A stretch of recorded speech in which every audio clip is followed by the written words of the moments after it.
ఈరోజు మనకున్నటువంటి బాధలన్నీ తీరిపోవడానికి సంఘం. ఈరోజు మన కొరకు కేవలం ప్రార్థన చేయించుకోవడానికి సంఘం. ఈరోజు కేవలం మన యొక్క జీవితాల్లో ఏదైతే లేదో అది సంపాదించుకోవడానికి సంఘం ఏదైనా సేవకులు. కానీ అది కాదు ముఖ్య సంఘం ఉద్దేశం, అది కాదు.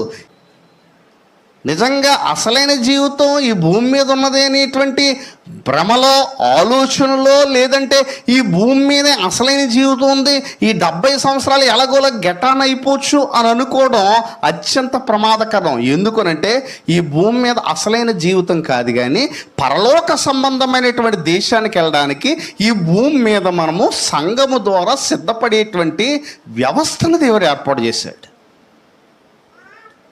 అందుకే బైబిల్ గ్రంథంలో సంఘము కొరకు క్రీస్తు పడిన పాటలలో కొదువైన వాటిని నా యందు నేను సంపూర్ణం చేస్తానని చెప్పి పౌలు గారు మాట్లాడడం జరిగింది.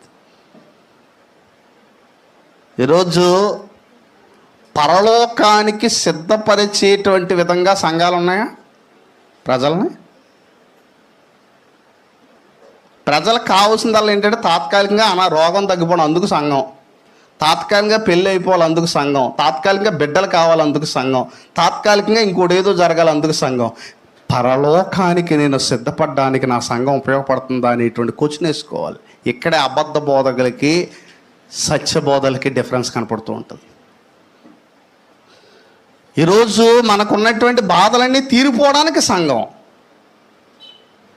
ఈరోజు మన కొరకు కేవలం ప్రార్థన చేయించుకోవడానికి సంఘం.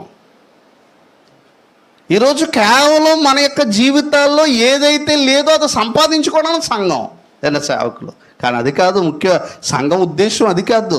ఈ బండ మీద నా సంఘమును కట్టుదును, పాతాళ లోక ద్వారములు దాని ఎదుట నిలువనేరవు.